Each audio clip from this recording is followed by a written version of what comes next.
හැමෝටම සුබ දවසක්. අදත් මේ වීඩියෝ එකෙන් කතා කරන්න යන්නේ ඇත්තටම අපේ රිසෝස් බුක් එකේ මේ ශුද්‍ර ජීව විද්‍යාවට අදාළ කොටසකට අදාළව මම ගෙස් කරන ප්‍රශ්නයක් තමයි මම අද කතා කරන්න යන්නේ. ඒතර මගේ ගෙස් ප්‍රශ්නය තමයි ඇත්තටම මෙතන තියෙන්නේ ඝන අපද්‍රව්‍ය වලින් ඇතිවන ගැටලු අවම කර ගැනීමේ ක්‍රම පිළිබඳව පැහැදිලි කරන්න කියන එක. ඇත්තටම මේ ඝන අපද්‍රව්‍ය පිරියම් කිරීම කියන කොටස යටතේ එන එක ටොපික් එකක් විතරයි. يعني ඝන අපද්‍රව්‍ය කළමනාකරණය කියන කොටසේදී එන ටොපික් එකක් ආශ්‍රයෙන් තමයි මේ ප්‍රශ්නේ මම හදලා තියෙන්නේ. එතකොට අපි මේ ප්‍රශ්නෙට යන්න කලින් තව ටොපික්ස් දෙකක් කතා කරනවා මේ වීඩියෝ එකෙන්. ඒ තමයි ඝන අපද්‍රව්‍ය පිරියම් කිරීමේ ක්‍රමවේදයට තේන ඝන අපද්‍රව්‍ය වල ස්වභාවය සහ ඝන අපද්‍රව්‍ය ප්‍රතිචක්‍රීකරණයේ පාරිසරික සහ සනීප ආරක්ෂක වැදගත්කම කියන ටොපික් දෙක. ඒතර ඕකේ මේ ඔය මම දෙවෙනියට කියපු ටොපික් එක. ඒ කියන්නේ ඝන අපද්‍රව්‍ය ප්‍රතිචක්‍රීකරණයේ පාරිසරික හා සනීප ආරක්ෂක වැදගත්කම කියන කොටස ඒකත් රචනාමය වටිනාකමක් තියෙන ප්‍රශ්නයක්. හරිද? ඒක නිසා තමයි මම මේක ඩිස්කස් කරන්නේ. මගේ මූලික පරමාර්ථය ඝන අපද්‍රව්‍ය කළමනාකරණ ක්‍රම ගැන ඔයාලට කියලා දෙන එක. හැබැයි ඝන අපද්‍රව්‍ය වල ස්වභාවය, කියන්නේ ඝන අපද්‍රව්‍ය කියන්නේ මොන වගේ දෙයක්ද කියන එක සහ ඝන අපද්‍රව්‍ය ප්‍රතිචක්‍රීකරණේ පාරිසරික සහ සනීප ආරක්ෂක වැදගත්කමත් මම මේ වීඩියෝ එකෙන් කතා කරනවා. හරි. එතකොට මුලින්ම තේරුම් ගන්න ඝන අපද්‍රව්‍යයක් කියන්නේ මොකක්ද කියලා. ඔයාලා හැමදාම දන්න දෙයක්. ඝන අපද්‍රව්‍යයක් කියලා කියන්නේ සරලව කිව්වොත් ඔයාලා අර මේ දැන් හිතන්න ඕගොල්ලන් නාගරික පැත්තක ජීවත් වෙන ළමයෙක් නම් ඔයාලා සෙනසුරායදර කුණු ලොරියට දෙන බෑග් එක තියෙන්නේ. ඒක තමයි ඔයාලගේ ඝන අපද්‍රව්‍ය බෑග් එක. හරිද? සරලව අපි ගමු. ඔයාලා ඒ දෙන බෑග් එක ඇස්සේ මොනවද සාමාන්‍යයෙන් තියෙන්නේ?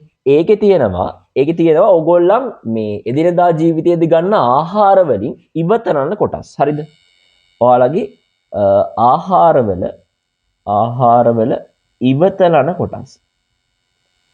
හරිද? ඉවතලන කොටස් තියෙනවා. ඒ වගේම ඒකේ අන්තර්ගත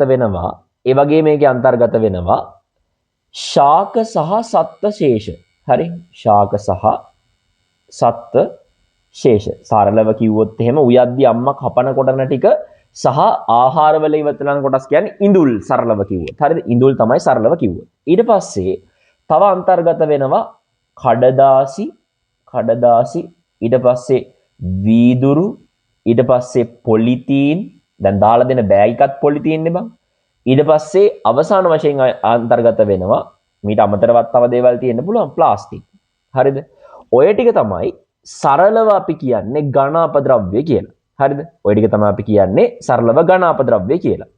දැන් මේකේ මෙන්න මේ කොටස ආහාර වලින් ඉවතලන කොටස් සහ ශාක සහ සත්ත්ව වල ශේෂ කියන දෙක, මෙන්න මේ දෙක වේගයෙන් හායනය වන ද්‍රව්‍ය කියලා අපි ගන්නවා.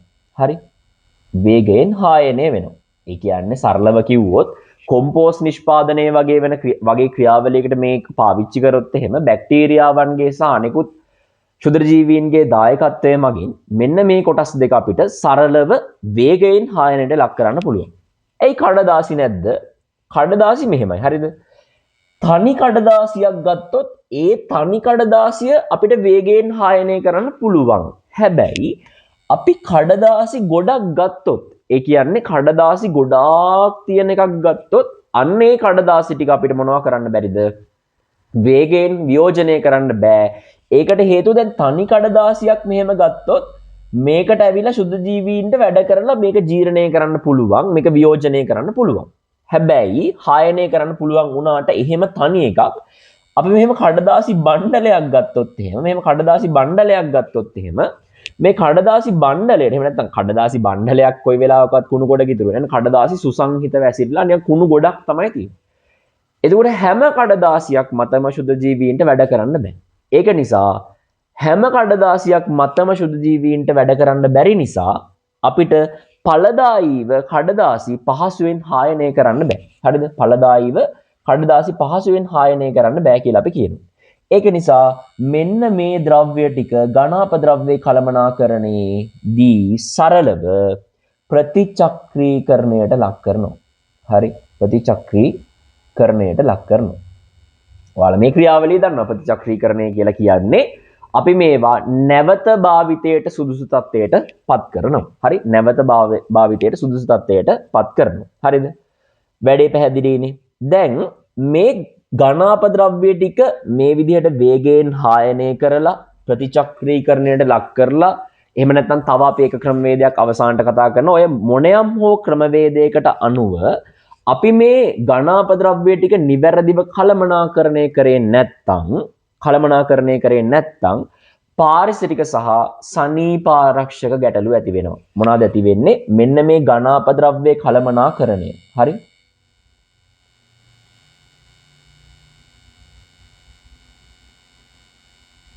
නිවැරදිව උනේ නැත්නම් ඇති වෙනවා ගැටලු, පාරිසරික ගැටලු සහ සනීපාරක්ෂක ගැටලු. හරි? ඔන්න ඔය කියන ගැටලු වර්ග ඇති වෙනවා. මෙන්න මේ ගැටලු අවම කරගන්න පාවිච්චි කරන්න පුළුවන් ක්‍රමවේදයක් තමයි ඝන අපද්‍රව්‍ය ප්‍රතිචක්‍රීකරණය කියලා කියන්නේ. අපි බලමු දැන් ඝන අපද්‍රව්‍ය ප්‍රතිචක්‍රීකරණයේ පාරිසරික සහ සනීපාරක්ෂක වැදගත්කම් මොන වගේද කියලා. හරි? මම මෙතනින් ටොපික් එකක් දාගන්නම්. ඝන අපද්‍රව්‍ය ප්‍රතිචක්‍රීකරණය. හරි? පාරිසරික හා සනීපාරක්ෂක. හරි? සනීපාරක්ෂක වැදගත්කම. රයිට්? ඔන්න ඕක තමයි අපි අද සාකච්ඡා කරන ටොපික් එක පළවෙනියටම. හරිද? දැන් හිතන්න ඔයා මෙන්න මේ කඩදාසි ටික, වීදුරු ටික, පොලිතීන් ටික, ප්ලාස්ටික් ටික නිකම්ම විවෘත පරිසරයට බැහැර කරා කියලා. ඒ කියන්නේ උදාහරණයක් විදිහට ඔයා නිකන් ඔයාගේ වත්තට ඔය ටික විසි කරනවා. හරිද? ඔයාගේ ගෙවත්තට ඔයා ඔය පොලිතීන් ටික, වීදුරු ටික, කඩදාසි අරවා මේවා ටික විසි කරනවා. මෙන්න මේ විවෘතව මෙන්න මේ විදිහට ඝන අපද්‍රව්‍ය බැහැර කරොත් එහෙම. හරිද? විවෘතව ඝන අපද්‍රව්‍ය බැහැර කරොත් එහෙම. හරි? විවෘතව ඝන අපද්‍රව්‍ය බැහැර කිරීමෙන් අපිට රෝග ඇති කරන්න හේතු වෙන රෝග වාහකයන්. හරිද? රෝග වාහකයන්ට බෝවීමට අපි ස්ථාන සපයනවා. උදාහරණයක් දෙන්නම්. මේ වීදුරු බෝතලයක් හෝ වේවා, ප්ලාස්ටික් බෝතලයක් හෝ වේවා, ඕවා ජලය රැඳෙන ස්ථාන.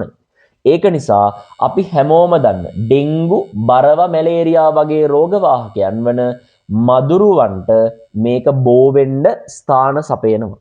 හරිද? මේ ඝන අපද්‍රව්‍ය ටික අපි නිකන් විවෘතව බැහැර කරලා ගොඩක් වගේ තිබ්බොත් එහෙම මදුරුවන්ට බෝ වීමට ස්ථාන සපයනවා. ඊට පස්සේ මැස්සෝ ඉන්නේ.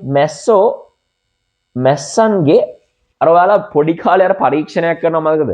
වීදුරු ටින්නයක් අස්සට ටිකක් මස් කෑල්ලක් එකක් දාලා ඒකෙන් මැස්සෝ එනවා කියලා. එහෙම සීන් එකක් නෙමෙයි වෙන්නේ. හරි? ඔයාලා දන්නවා ඒක. හරිද? මැස්සොන්ගේ කීටය. ඒ කියන්නේ මැස්සෝ ඇවිල්ලා ඔය වගේ කුණු ගොඩවල් වල බිත්තර දාලා යනවා. හරිද? ඒතර මැස්සන් බෝවීම සඳහා ස්ථාන සැපේනවා. ඊට පස්සේ තව සමහර ඔය නිල මැස්සෝ වගේ කට්ටිය, නිල නොවන මැස්සන් තමයි අර විදිහට බෝ වෙන්නේ. නිල මැස්සන්, ඊට පස්සේ ඔය වෙනත් කැරපොත්තෝ වගේ කෘමීන්. ඒක නිසා අනෙකුත් කෘමීන් කියලා අපි දාගම් මෙතෙන්ද.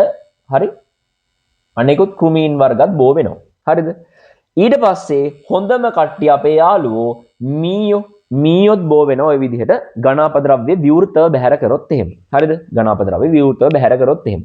ඔයා දන්නවා මදුරුවන් මගින් මොනවද බෝ වෙන්නේ? ඩෙන්ගු. හරි? ඩෙන්ගු, බරවා, මැලේරියා, චිකන්ගුන්යා. ඔන්න ඔය වගේ රෝගාබාධ වැළඳෙන්න පුළුවන් මොනවාද? අපි ඔය කතා කරන මදුරුවන් මගින්. හරිද? මදුරුවන් මගින් බෝ වෙන්න පුළුවන් ඩෙන්ගු, චිකන්ගුන්යා, බරවා, මැලේරියා වගේ රෝග. හරිද? ඊට පස්සේ ආහාර මගින් බෝ වන රෝග. මේ මැස්සෝ සහ අනෙකුත් කෘමීන් ඔය කොලරාව, පාචනය, අතිසාරය වගේ රෝගාබාධ ඇති වෙන්න හේතු වෙනවා. හරිද? ඇයි මේගොල්ලන් ජලය මගින් බෝ වෙන. එහෙම නැත්නම් ජලය හෝ ආහාර මගින් බෝ වන රෝගාබාධ ඇති කරන්න හේතු වෙනවා. හරි? ආහාර මගින් වැළඳෙන රෝග. ඔයාලගේ රිසෝස් බුක් එක අරන් නිකමට ඔයාලා බලන්න ආහාර මගින් වැළඳෙන රෝගාබාධ මොන වගේ ශුද්‍ර ජීවීන්ගෙන්ද හැදෙන්නේ කියන එක. හරි? ඒගොල්ලන්ගේ රෝග වාහකයෝ ඒගොල්ලන්ගේ රෝග කාරකයන් වෙන්නේ කවුද කියන එක චුට්ටක් බලා ගන්න. කොලරාවේ රෝග කාරකයා කවුද? විබ්‍රියෝ කොලරේ. ඊට පස්සේ පාචනයේ කවුද? ඊට පස්සේ අතිසාරයේ කවුද? අතිසාරයේ වෙනස් ශිගෙල්ලා කියන කට්ටිය තමයි ශුද්ධ ජීවීන් විතර දායක වෙන්නේ. හරි? ඒ ටික පොඩ්ඩක් බලන්න. ඊට මීයා ඇති කරනවා මී උණ අපි ඒකට පොෂ් විදිහට එහෙම නැත්නම් බයොලොජි වල වචනේ විදිහට කියනවා ලෙප්ටොස්පයිරෝසියාව කියලා. හරි ලෙප්ටොස්පයිරෝසියාව. හරි ලෙප්ටොස්පයිරෝසියාව. ඒතර ඔන්න ඔය කියන ලෙඩ රෝගවල වාහකයන් විදිහට තමයි මදුරුවෝ මැස්සන් සහ කෘමීන් හැසිරෙන්නේ එහෙම නැත්නම් ක්‍රියා කරන්නේ. හරි මෙයාලා තමයි වාහකයෝ. හරිද මෙයාලා තමයි වාහකයෝ. හරිද? වැඩේ හරි. ඒතර ඔන්න ඔය විදිහ වාහකයන් බෝවීම වළක්වා ගන්න අපිට ඝන අපද්‍රව්‍ය ප්‍රතිචක්‍රීකරණය සෑහෙන්නම වැදගත් වෙනවා. ඊට දෙවනියට හරි මේක පළවෙනි එක කියලා ගමු අපි දෙවනි ටොපික් එක ගමු. දෙවනි එක. අර අපි කියපු කතාවක්ම තමයි මෙතනදී කියන්න තියෙන්නේ. මෙන්න මේ දැන් කියන්නේ අපි ඔය කියන විශාල අපද්‍රව්‍ය ගොඩවල් තියෙනවනේ. ওই විශාල අපද්‍රව්‍ය ගොඩවල් වලින් නිදහස් වෙනවා ශරිත කියලා જાතියක්. අපි ඒවට කියනවා මේ ඒවා නිකන් කළු පාට වගේ ද්‍රව්‍ය කුණු ගොඩවල් වලින් ගලාගෙන එන්නේ. අන්න ඒවට තමයි අපි කියන්නේ ශරිත කියලා. මෙන්න මේ ශරිත නිසා එකක් වෙන්න පුළුවන් භූගත ජලය දූෂණය වෙන්න පුළුවන්. හරිද? භූගත ජලය දූෂණය වෙන්න පුළුවන්. ඒ වගේම දැන් තව ගත්තොත් එහෙම ජලයේ මතු කියන්නේ මේ මතු පිට ජල ප්‍රභව තියෙන කියන්නේ ඔය මේ වැව් පොකුණු ආදී වගේ දේවල්. ඒතර ඝනාපද්‍රව්‍ය අපි ඒ වගේ තැන් වලට බැහැර කරත් ජලය දූෂණයට ලක් වෙනවා. හරි ජලය දූෂණයට ලක් වෙනවා. ඇත්තටම ওই ශරිත කියන දේවල් ගොඩක් වෙලාවට තියෙන විශාල අපද්‍රව්‍ය ගොඩවල. උදාහරණයක් විදිහට කුණු කඳු තියෙන්නේ. අර ඔයාලට මතක ඇති ඔය මේ කුණු කන්දක් නාය එහෙමත් ගියේ. ඒ නාය යනවා කියලා කියන්නේ ওই ශරිත බැහැලා පස පහලට ප්‍රෙෂර් වෙද්දී ඔයාලට ෆිසික්ස් වල ගානකුත් තියෙනවා ඕකෙන්. අනිත් පැත්තේ පස් ගොඩ උඩට මෙහෙම ප්‍රෙෂර් ඩිෆරන්ස් එකක් විදිහට උඩට එනවා. ඒක නිසා තමයි අර කුණු කන්දක් නාය ගියා කියන වචනේ ඒගොල්ලන් පාවිච්චි කරන්නේ. හරිද? ඒකෙන් හොඳ ගානක් ඔය රෝසස් හදපු කාලේ පේපර්ස් වල ඒකේ තියෙනවා. හරිද? ඒක වැඩක් නැහැ. හරි අපි දැන් බයෝ වලට එමුකෝ. ඒතර ජලය දූෂණය වෙනවා. හරි ජලය දූෂණය වෙනවා. ජලය දූෂණය මේ විදිහට දූෂිත ජල ප්‍රභව හරි දූෂිත ජල ප්‍රභව ගත්තොත් එහෙම ඒ ප්‍රභව වලින් මං උඩ කියපු රෝගවලට අමතරව තව රෝගාබාධ තියෙනවනේ. උණ සන්නිපාතය කියලා රෝගයක් තියෙනවා. හරි උණ සන්නිපාතය කියලා රෝගයක් තියෙනවා. ඊට පස්සේ පැරාටයිෆොයිඩ් උණ කියලා රෝගයක් තියෙනවා. පැරාටයිෆොයිඩ් උණ. ඊට පස්සේ අපි දන්නවා පාචනය. මම ඔය උදාහරණ උඩ චුට්ටයි කිව්වේ. හරි ඊට පස්සේ කොලරාව. ඊට පස්සේ ගැස්ට්‍රෝඑන්ටරෝරයිටිස්. හරි ගැස්ට්‍රෝඑන්ටරෝටයිටිස්. හරි ඒක මතක තියාගන්න. ඔන්න ඔය කියන රෝගාබාධ දූෂිත ජල ප්‍රභව වලින් ඇති වෙන්න පුළුවන් රෝගාබාධ. හරි දූෂිත ජල ප්‍රභව වලින් ඇති වෙන්න පුළුවන් රෝගාබාධ. එතකොට ඔය විදිහේ දූෂිත ජල ප්‍රභව වලින් ඇති වෙන රෝගාබාධ ඝනාපද්‍රව්‍ය වලින් ඇතිවෙන ජල දූෂණය නිසා ඇති වෙන්න පුළුවන්. හරි ඝනාපද්‍රව්‍ය වලින් සිදුවන ජල දූෂණය නිසා ඇති වෙන්න පුළුවන්. හරිද? ඒක හොඳට මතක තියාගන්න. ඒකට හේතුව ඕක මේ ටිකක් ජනප්‍රියව අහන ප්‍රශ්නයක් අපේ රිසෝස් බුක් එකේ තියෙනවා. හරිද? ඒ කියන්නේ ඔය මේ ජලය මගින් වැළඳෙන රෝගාබාධ කියන එක. ඒතර මං ගන් සරලව කිව්වොත් එහෙම ඔයගොල්ලන්ට මේ එක එක රෝගේ කාගෙන්ද ඇති වෙන්නේ කියලා ශුද්ධ ජීවීන්ගෙන්. ඒතර ඒකෙන් ඔයාලට තේරුම් ගන්න පුළුවන් මේ ජීවීන් ඇත්තටම මේ ජලයට ඇතුල් වුණොත් එහෙනම් මේ රෝගාබාධ ඇති වෙනවා. උදාහරණයක් විදිහට උණ සන්නිපාතය හදන්නේ සැල්මොනෙල්ලා ටයිෆි. හරි? සැල්මොනෙල්ලා ටයිෆි කියන ශුද්ධ ජීවියා තමයි හදන්නේ. බැක්ටීරියාවක් ඇත්තටම. ඊට පස්සේ පැරාටයිෆොයිඩ් උණ හදන්නේ ඒක නම් ඇත්තටම දැනගන්න ඕනේ. ඒක රිසෝස් බුක් එකේ සඳහනක් නැහැ. ඒකට ඒක අවශ්‍ය නැහැ. හරිද? පාචනය ගත්තොත් එහෙම පාචනය හැදෙන එක්කෙනත් අපි ලොකුවට දැනන් ඉන්න ඕනේ. හරිද? පාචනය හදන ශුද්ධ ජීවියත් අපි එච්චර ලොකුවට දැනන් ඉන්න ඕනේ. හරි? එතකොට ඒකත් අපේ ලොකුවට අපි දැනන් ඉන්න ඕනේ නැති ගොඩට තමයි අපි දාන්නේ. හරිද? ඊට පස්සේ කොලරාව විබ්‍රියෝ කොලරේ. හරි විබ්‍රියෝ කොලරේ මගින් තමයි ඇති කරන්නේ. හරි විබ්‍රියෝ කොලරේ. හරි? මම මේක හරියට ලියන්නම්. හරි? ඊට පස්සේ ගැස්ට්‍රෝඑන්ටරෝරයිටිස් කියන එක ඒක ඇති කරන්නේ අපි දන්න ශුද්ධ ජීවියෙක් ඇත්තට ඒක එන්ටරෝ වෛරස මගින් තමයි ඔය රෝගය පැතිරෙන්නේ. හරිද? අතිසාරය වගේ රෝගාබාධ ඒවා ආහාර මගින් වැළඳෙන රෝගාබාධ ඇත්තටම. ඒතර ආහාර දූෂණය නිසා තමයි ඒ වගේ රෝගාබාධ ඇති වෙන්නේ. හරිද? දැන් වැඩේ හරිනේ. මෙතන මම ස්පෙලිංස් වැරදිද කියලා තියෙන්නේ. මෙහෙම රයිට් හරි. ඔන්න ඕක තමයි දෙවනි ගැටලුව. ඊට පස්සේ අපිට තව ගැටලුවක්කට මුහුණ දෙන්න වෙනවා. දැන් ඇත්තටම දැන් හිතන්න ඔයාලා ওই ගණාපද්‍රව්‍ය ටික නියමිත විදිහට කළමනාකරණය කරගත්තේ නැත්නම් ඕවා පොදු ස්ථානවල මිනිස් වාසස්ථාන වගේ තියෙන ප්‍රදේශවල ඒවා නිකන් ගොඩවල් විදිහට එකතු වෙනවනේ. ඒක අපිට හරිම නිකන් අර මේ අප්‍රසන්න හැඟීමක් දෙනවා. ඒකෙන් සමාජීය ගැටලු ඇති කරනවා. ඒ වගේම දැන් හිතන්න දැන් ඔය කුණු ගොඩක් මෙහෙම ගොඩ ගහලා තියෙද්දි ඒවට ස්වායු තත්ත්ව හම්බ වෙන්නේ නැහනේ. ඒ ගොඩවල් වලට හම්බෙන්නේ නිර්වායු තත්ත්ව. ඒක නිසා ඒකෙන් නිදහස් වෙන වායු වර්ග ගත්තොත් එහෙම නිර්වායු තත්ත්වයට තේ වියෝජන නිදහස් වෙන වායු වර්ග ගත්තොත් ඒවා ඊටාම දුර්ගන්ධයක් ඇති කරන වායු. හරිද? ඒ නිසා මතක තියාගන්න අපි පොදු ස්ථානවල සහ මිනිස් වාසස්ථාන සහිත ප්‍රදේශවල කසල ගොඩවල් ඇති කරොත් එහෙම. හරි? කසල ගොඩවල් පොදු ස්ථාන සහ මිනිස් වාසස්ථාන අපි මේ තැන්වල මේවා ගොඩ ගැහුවොත් එහෙම මේවා නිර්වායු වියෝජනයෙන් හරි නිර්වායු ජීර්ණය කියලා අපි ගමුකෝ. නිර්වායු ජීර්ණයෙන්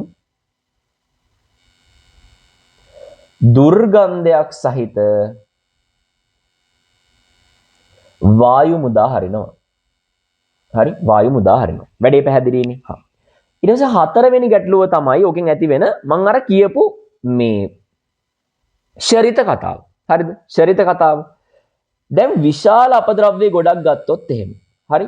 විශාල අපද්‍රව්‍ය ගොඩක් ගත්තොත් එහෙම මේ විශාල අපද්‍රව්‍ය ගොඩවල් වලින් නිදහස් වෙනවා නිකන් මේ අපි හිතමු නිකන් මේ ඒක නිකන් ද්‍රවයක් වගේ කළු පාට ද්‍රවයක් වගේ ද්‍රව්‍යයක්. හරි මේක ද්‍රවමය ද්‍රව්‍යයක් තියෙනවා. හරි? ඒක නිකන් දැන් හිතන්න මේ දැන් අර නිකන් කළු පාට නිකන් මොකක් හරි අවලම්බිත ද්‍රව්‍යයක් තමයි ඒක තියෙන්නේ. හරිද? අවලම්බිත ද්‍රව්‍යයක් තමයි ශරිතයක් කියලා කියන්නේ. අපි ශරිත කියලා ලියාගමුකෝ. ශරිත. රයිට්? ශරිත ගොඩ නැගෙනවා අපද්‍රව්‍ය ගොඩවල් වල. දැන් හිතන්න ඔය කුණු ගොඩට වැස්සක් වැටෙනවා. වැස්සක් වැටුණාට පස්සේ මේ ශරිත හරහා මොනව ගලාගෙන එනවද? ජලය ගලාගෙන එනවා. ශරිත හරහා ජලය ගලාගෙන ගියාම නැත්නම් වෙන යම් හෝ මොකක් හරි ද්‍රවයක් ගලාගෙන ගියාට පස්සේ මෙන්න මේ අවලම්බිත ශරිත කියන්නේ කුණු ගොඩේ ගිරිලා තියෙන ශරිත ටික ගලාගෙන ගිහිල්ලා ද්‍රවමය අවලම්බිත හරි අවලම්බිත ද්‍රාවණයක් හදනවා. මේ ශරිත අවලම්බණය වෙලා තියෙන ද්‍රාවණය. මේකේ ප්‍රතිඵලයක් විදිහට මේ ශරිත අවලම්බණය වෙලා තියෙන ද්‍රාවණය මගින් භූගත ජල ප්‍රභව හරි භූගත ජල ප්‍රභව දූෂණයට ලක් වෙන්න පුළුවන්. හරි භූගත ජල ප්‍රභව දූෂණයට ලක් වෙන්න පුළුවන්. හරි තව එක ගැටලුවක් තියෙනවා. ඒ තමයි ඔයා දැකලා තියෙනවද කුණු කඳු ගිනි ගන්නවා කියලා එකක්. කුණු කඳු පිපිරීම් වගේ දේවල්. කුණු කඳු පිපිරීම් සහ ගිනි ගැනීම් වලට හේතු වෙන වායුව තමයි මීතේන් වායුව. හරිද? කුණු ගොඩවල් වල නිර්වායු තත්වයක් හටගත්තට පස්සේ ඒ නිර්වායු පරිසර තත්ත්වවලදී මේකේ වර්ධනය වෙනවා සුද්ධ ජීවියෝ වර්ගයක්. ඒ තමයි මීතේන් ජනක බැක්ටීරියා. එහෙම නැත්නම් මෙතනොජෙනික බැක්ටීරියා කියලා අපි සරලව මේගොල්ලන්ට කියනවා. හරි? මෙතනොජෙනික බැක්ටීරියා. හරිද? මේ මෙතනොජෙනික බැක්ටීරියා මගින් නිදහස් කරනවා මීතේන් වායුව.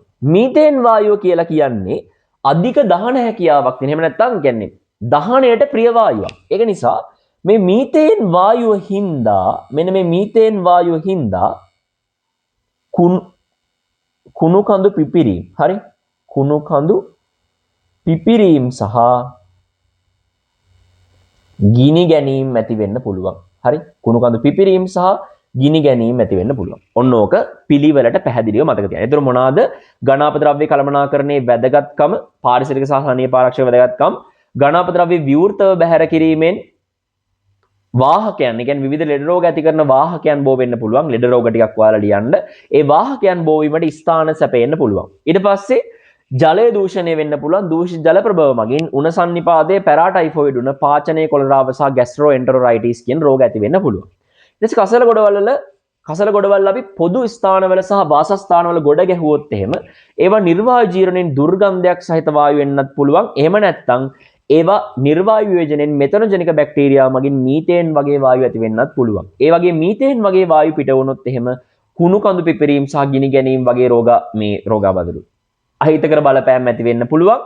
ඊට පස්සේ විශාල අපද්‍රව්‍ය ගොඩවල් වල හැදෙනවා ශරිත කියලා ද්‍රව්‍යයක්. අන්නේ ශරිත මතින් ජලය ගලාගෙන ගියාට පස්සේ ඒවා ද්‍රවමය අවලම්බිත ද්‍රාවණයක් බවට පත් වෙලා ඒ වගේම භූගත ජලය දූෂණය වෙන්න පුළුවන්. ඔන්න ඕක තමයි සරලව ඝන අපද්‍රව්‍ය ප්‍රතිචක්‍රීකරණයේ පාරිසරික වැදගත්කම සහ සනීපාරක්ෂක වැදගත්කම. ඒතර මේ වගේ ප්‍රශ්නයක් ආවොත් ඔයා මෙන්න මේ පොයින්ට් එක කඩලා ලිව්වොත් ඔයාට සම්පූර්ණ ලකුණු හම්බ වෙනවා. හරි කිසිම බයක් තියාගන්න එපා ඒක සම්බන්ධයෙන්.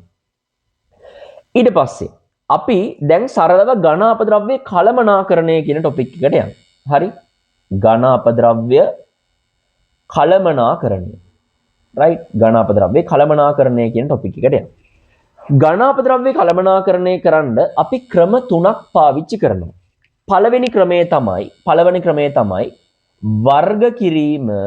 වර්ග කිරීම හා ප්‍රතිචක්‍රීකරණය. ඒ කියන්නේ මොකද්ද? දැන් ඔයාලට මතකද මම උඩදී කිව්වා ඝන අපද්‍රව්‍ය විදිහට මෙන්න මේ වගේ ද්‍රව්‍ය තමයි අපිට හම්බ වෙන්නේ එදිනදා ජීවිතේදී. ඒකෙන් ආහාරවල ඉවතන කොටස් ශාක සහ සත්ත්ව ශේෂ ද්‍රව්‍ය, කඩදාසි, වීදුරු, පොලිතීන්, ප්ලාස්ටික් තියෙන්නේ කියලා. එතකොට ඒකෙන් මේ මං කොටු කරලා තියෙන දෙක වේගයෙන් හායනය වෙන බවත් මම සංගල වරහණක් දාලා තියෙන ටික අපිට ප්‍රතිචක්‍රීකරණය කරන්න පුළුවන් කියලාත් අපි කිව්වනේ. ඒක තමයි මෙන්න මේ වර්ග කිරීම සහ ප්‍රතිචක්‍රීකරණය කියලා කියන්නේ. වර්ග කිරීමෙන් කරන්නේ මුළු තැන්ගේ කසල, ඒ වගේම ශාක සහ සත්තාපද්‍රව්‍ය වගේ දේවල්, ඒ කියන්නේ ආහාර වලින් ඉවතලන ද්‍රව්‍යයි ශාක සහ සත්ත්වශේෂ වගේ ද්‍රව්‍ය අපි මොකද්ද කරන්නේ? වෙන වෙනම බහාලුම් වලට එකතු කරනවා. සාමාන්‍යයෙන් මේ වර්ග කිරීම ලෝකයේ වෙනත් රටවල් වල වෙන්නේ මෙන්න මෙහෙම. හරිද? අපි මුළු තැන්ගේ කසල එක බඳුනකට දාගන්නවා. හරි? ඊට පස්සේ අපි ශාක ශේෂ එක බඳුනකට එකතු කරනවා. හරි? ඊට පස්සේ කඩදාසි වෙනම බඳුනකට එකතු කරනවා. ඊට පස්සේ ප්ලාස්ටික් වෙනම බඳුනකට එකතු කරගන්නවා. ඊට පස්සේ වීදුරු අපි වෙනම බඳුනකට එකතු කරගන්නවා. ඊට පස්සේ ඕනනම් අපිට පොලිතීන් ටිකත් වෙනම බඳුනකට එකතු කරගන්න පුළුවන්. ඔන්න ඔය විදිහට වෙන බඳුන් වලට ඝන අපද්‍රව්‍ය අපි එකතු කර ගැනීමෙන් තමයි මෙන්න මේ වර්ග කිරීම කියන එක කරන්නේ. හරිද?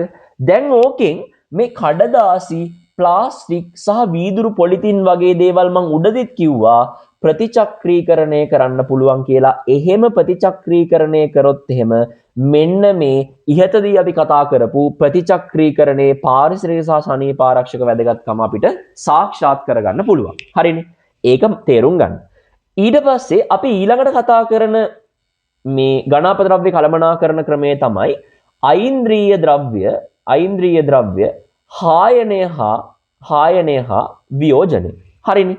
ඔයා තේරුම් ගන්න. දැන් ඉස්සෙල්ලත් මම කිව්වා මුළු තැන්ගේ කසල, ශාක සහ සත්ත්වශේෂ වගේ දේවල්, ඒ වගේම ආහාර වලින් ඉවතලන ද්‍රව්‍ය වගේ දේවල් අපිට මොනා කරන්න පුළුවන්ද? පහසුවෙන් හායනය කරන්න පුළුවන්. එහෙනම් ඔය මුළු තැන්ගේ කසල සහ ශාක ශේෂ ඊළඟ පියවරේදී අපි ඓන්ද්‍රීය ද්‍රව්‍ය හායනය, එහෙම නැත්නම් අපි මේ පියවරටම කියනවා වියෝජනය කියලාත් පාවිච්චි කරන්න පුළුවන්. ඓන්ද්‍රීය ද්‍රව්‍ය හායනය හෝ ඓන්ද්‍රීය ද්‍රව්‍ය වියෝජනය කියන පියවරේදී මුළු තැන්ගේ කසල සහ ශාක ශේෂ අපිට කොම්පෝස්ට් සෑදීමේ ක්‍රියාවලිය කියන ක්‍රියාවලියට යවන්න පුළුවන්. හරිනේ? දැන් තේරුම් ගන්න මෙන්න මේ කියන කතාව. මම අර කඩදාසි වල කියපු කතාවත් ඔයා මේ වර්ග කිරීම සහ ප්‍රතිචක්‍රීකරණයේදී කියන්න ඕනේ. තනි කඩදාසියක් අපිට මොනා කරන්න පුළුවන්ද? පහසුවෙන් හායනය කරන්න පුළුවන් උනත් අපිට කඩදාසි ගොඩක් ජෛව හායනය කරන්න බෑ. හරි? සුසංහිත ලෙස තැන්පත් කරොත් එහෙම විශාල ප්‍රදේශයක අපිට ජෛව හායනය කිරීමේ හැකියාව ඉතාම අඩු වෙලා යනවා. ඒකට හේතුව තමයි කඩදාසි ශුද්‍ර ජීවීන්ට ඵලදායීම ආක්‍රමණය කිරීමේ හැකියාව නැති වෙලා යනවා කුණු ගොඩක් ගැහුවොත් එහෙම. දැන් හරි. දැන් ඔන්න ප්‍රතිචක්‍රීකරණය ගැන මම කියලා ඉවරයි. හරි? ওই ප්‍රතිචක්‍රීකරණය ගැන ඔන්න ඔච්චරයි කියනවා. කියන්න ඕනි මෙන්න මේ විදිහට වර්ග කරලා එකතු කරනවා. ඊට පස්සේ ඔකෙන් කඩදාසි, ප්ලාස්ටික්, වීදුරු වගේ ද්‍රව්‍ය ප්‍රතිචක්‍රීකරණය කරනවා. කඩදාසි ජෛව හායනය කරන්න පුළුවන් කියලා අපිට හිතුණත් ඒක ගොඩක් කුණු ගොඩක් වගේ සුසංහිතව ඇහිරුවොත් එහෙම අපිට බැරි වෙනවා ශුද්ධ ජීවීන් මගින් පහසුවෙන් හායනය කරන්න කඩදාසි. හරිද? දැන් අපි යන් අයින්ද්‍රිය ද්‍රව්‍ය හායනය සහ වියෝජනය කියන්නේ මොකක්ද කියන එක. ඇත්තටම මේ කියන්නේ සරලව කොම්පෝස්ට් සෑදීම ගැන. හරි කොම්පෝස්ට් සෑදීම ගැන. හරි සරලව කොම්පෝස්ට් සෑදීම ගැන තමයි කියන්නේ. කොම්පෝස්ට් සෑදීම මගින් වෙන්නේ මොකක්ද පාවිච්චි කරන්නේ? ස්වභාවික ශුද්ධ ජීවීන්ගේ වියෝජනය. හරි ස්වභාවිකව ශුද්ධ ජීවීන් මගින් වියෝජනය වීමේ ක්‍රියාවලියක් තමයි අපි මෙතනදී පාවිච්චි කරන්නේ. හරි ස්වභාවිකව ශුද්ධ ජීවීන් මගින් වියෝජනය වීමේ ක්‍රියාවලිය. හරිද? මේ කොම්පෝස්ට් සෑදීමේ ක්‍රියාවලියෙන් ලැබෙන ප්‍රතිඵලය තමයි කොම්පෝස්ට් කියලා කියන්නේ. හරි මේ කොම්පෝස්ට් අපිට කෘෂිකර්මාන්තයේදී සහ වගාවේදී භාවිතා කරන්න පුළුවන් පොහොර විදිහට පාවිච්චි කරන්න පුළුවන්.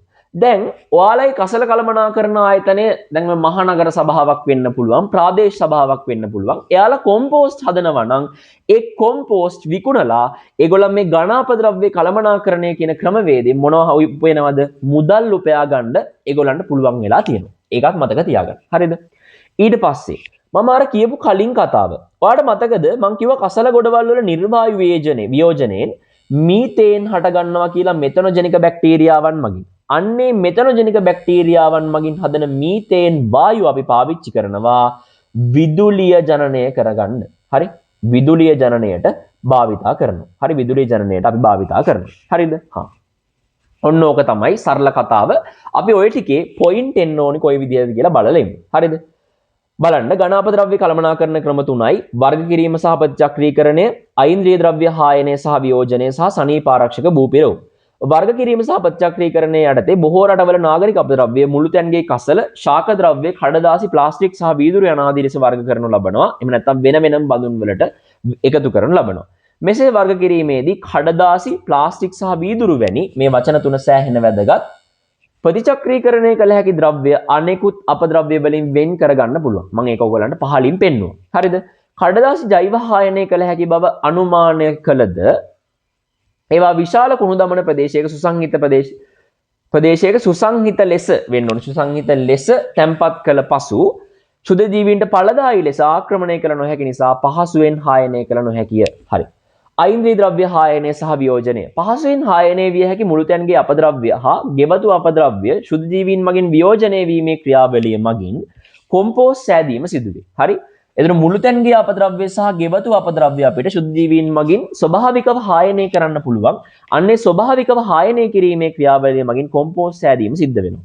කොම්පෝස්ට් කෘෂිකර්මාන්තයේදී සහ වගා කිරීමේදී භාවිතා කරන අතර මහනගර සභාව වැනි කසල කළමනාකරණ අධිකාරීන්ට කොම්පෝස්ට් අලෙවිකර අමතර ආදායමක් උපයා ගත හැක.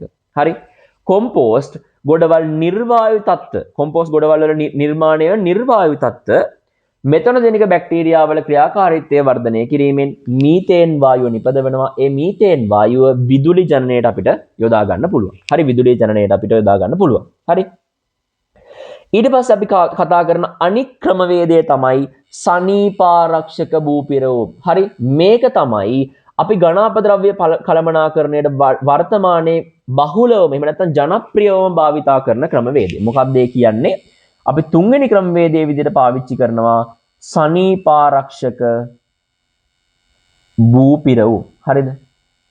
මේක හොඳට මතක තියාගන්න. මේ සනීපාරක්ෂක භූපිරවුම් කියන්නේ අපේ රිසෝස් බුක් එකේ කියන තවත් වැදගත් ටොපික් එකක්. හරි තවත් වැදගත් ටොපික් එකක්. අපිට සමහරක් වෙලාවට ওই සනීපාරක්ෂක භූපිරවුම් වගේ ටොපික් එකක් මොන විදිහට එන්න පුළුවන්ද?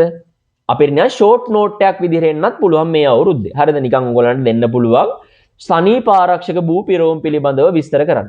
හරි ඉතාලම ලේසියි සනීපාරක්ෂක භූපිරවුම් පිළිබඳව විස්තර කිරීම ඉතාලම ලේසියි. හරි තේරුම් ගන්න සනීපාරක්ෂක භූපිරවුම් වලදී කරන්නේ අපි මෙන්න මෙහෙම ලොකු තඩි වලක් කපනවා.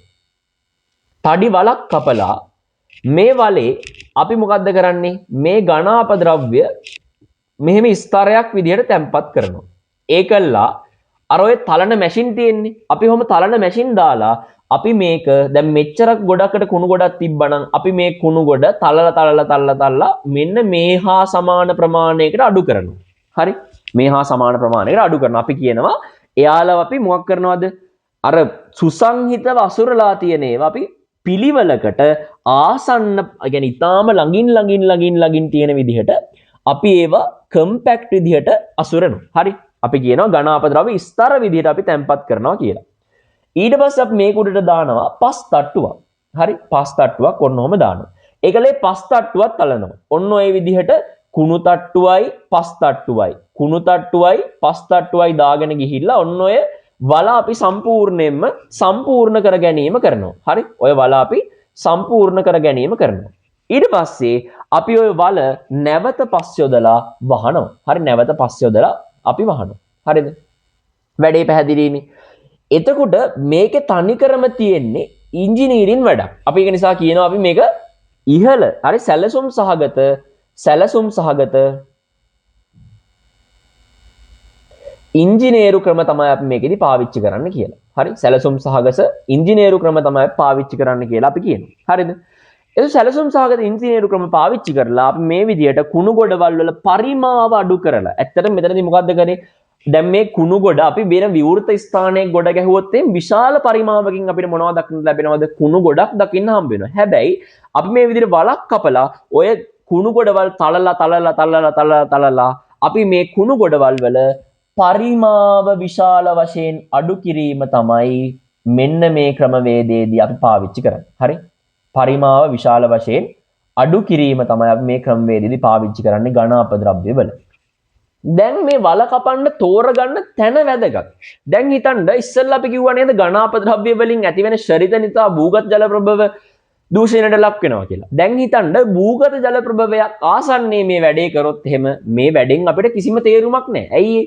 ශරිත ගිහිල්ලා ඉවරලා භූගත ජලය දූෂණය කරනවා. ඒක නිසා අපි තෝරගන්නේ කාටවත් වැදගත් නැති උපාන්තික එහෙම නැත්නම් ආන්තික පරිසර පද්ධති තමයි අපි යොදාගන්නේ. හරි? මෙන්න මේ වගේ පරිසර පද්ධති යොදාගෙන අපි මොකද්ද කරන්නේ? ඝන අපද්‍රව්‍ය සුසංහිතව පරිමාව අඩු වෙන විදිහට විශාල වශයෙන් අඩු කරලා අපි මේක පතුරවලා දානවා. මම මෙතන පොඩි වලක් ඇදුවට මේ වගේදී අපි ඇත්තටම පාවිච්චි කරන විශාල ප්‍රදේශයක ලොකු වලක් කපලා ඒකට මෙන්න මේ විදිහට චූටි ස්තර පස් ඝන අපද්‍රව්‍ය විදිහට තැම්පත් කිරීම මගින් තමයි ඔන්න ඔය ඝන අපද්‍රව්‍ය කළමනාකරණ කිරීම කියන ක්‍රියාවලිය සිද්ධ කරන්නේ.